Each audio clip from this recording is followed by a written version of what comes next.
मैंने लोकसभा के अंदर मेरे साथ वहां पर मैंने दहशतगर्द को भी बैठे हुए देखा है। कभी पूछे थे उन्होंने, कभी बोलने की हिम्मत थी उनकी नरेंद्र मोदी को कि आप ये साध्वी प्रज्ञा सिंह को क्यों दे रहे हैं, लोकसभा के अंदर ऐसी कलंकित महिला को क्यों लेकर आ रहे हैं कर। इधर कांग्रेस पार्टी खत्म हो चुकी है साहब, जो बिल्कुल एकदम कमजोर खिलाड़ी है। अब उनके बारे में बात मत करिएगा आप। अब मीडिया कितना चिल्लाना है चिल्ला ले, भारतीय जनता पार्टी को जो चिल्लाना है कर ले, उसके अंदर हमको जो करना है हम करेंगे और डंके की चोट के ऊपर करेंगे। देखिए 5 तारीख के दिन जब ये इलेक्शन होगा उस वक्त तो ये तय होगा कि कौन वोट काट रहे हैं। अगर हमें वोट ही काटना है तो पूरी की पूरी सीटों के ऊपर हम लड़ सकते हैं, कोई हमें रोक नहीं सकता। लेकिन उन इलाकों के अंदर जहां पर मैं रहता हूं, मेरी आवाम रहती है, उनके साथ जब नाइंसाफी होती है, उनके इलाकों की जब हम हालात देखते हैं, तो अगर उस इलाके के अंदर अगर हम नहीं जाएंगे तो फिर कहाँ जाएंगे, मुझे ये बताइएगा। अब ये आरोप जो है ये न जाने कितने सालों से ये बोलते आ रहे हैं। सीए के मुद्दे को जो है वो आगे बढ़ा रही है। देखिए बात सीए के मुद्दे को हम बढ़ा रहे हैं ऐसा नहीं है। क्या आपको ये लगता नहीं है कि इस मुल्क के अंदर 2 अलग अलग तरह के कानून चल रहे हैं? एक ऐसा कानून जिसके अंदर मैं फंसा हुआ हूं तो मेरे लिए अलग कानून है और दूसरों के लिए अलग कानून है। तो ये कैसे मुमकिन हो सकता है?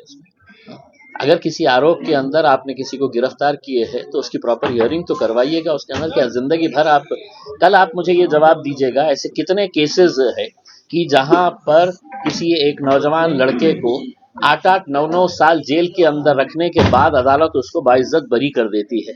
उसके तो 9 साल निकल गए हैं उसके। आज अगर आप उनको ये कहेंगे कि साहब वो उनको आपने टिकट क्यों दिए है, वो तो दंगे के अंदर, कानून ये कहता है, लॉ एंड जुडिशरी का एक रूल है कि कोई भी शख्स उस वक्त तक दोषी नहीं होता है जब तक अदालत उसको साबित नहीं करते है।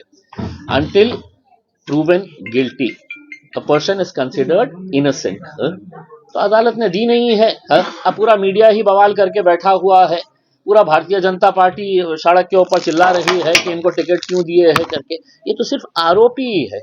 मैंने लोकसभा के अंदर मेरे साथ वहां पर मैंने दहशतगर्द को भी बैठे हुए देखा है। उसी लोकसभा के अंदर जिसे हम टेंपल ऑफ डेमोक्रेसी कहते हैं, साध्वी प्रज्ञा सिंह के ऊपर क्या आरोप था बताइए? क्या आरोप था?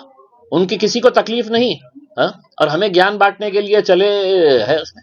अभी कुछ देर पहले मैं एक इंटरव्यू सुन रहा था भारतीय जनता पार्टी के वो नचनिया, क्या नाम है, रिंकी के पापा का, कि वो अब हमको ज्ञान दे रहे हैं।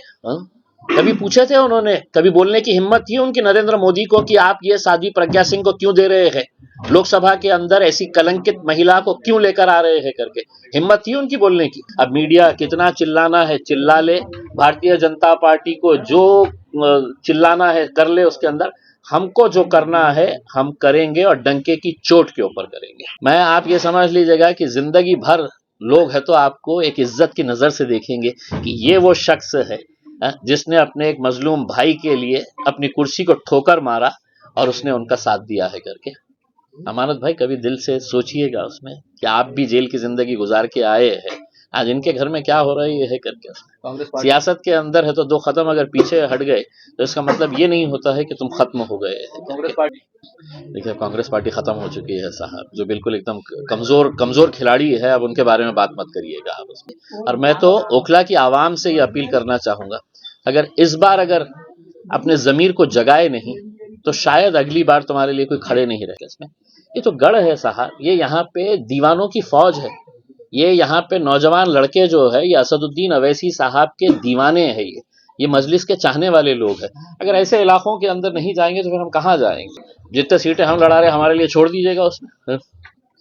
अब मजलिस का एजेंडा जो है वो आम आदमी पार्टी या भारतीय जनता पार्टी तो तय नहीं करेगी।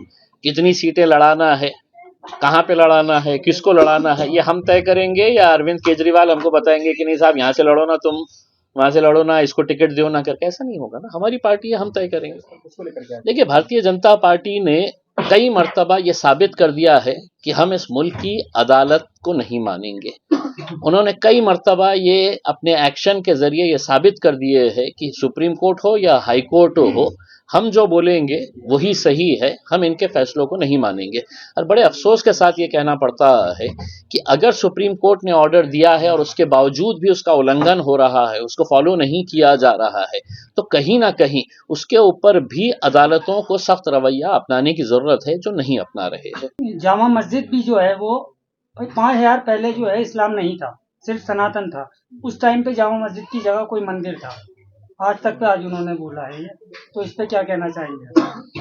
मेरे से इतना कहना है कि 5 साल पहले योगी के सर के ऊपर बाल थे, अब टकले हो गए हैं उसके अंदर। तो बाल के साथ उनके दिमाग का भी अगर कुछ झड़ रहा होगा तो पता नहीं है उसके अंदर।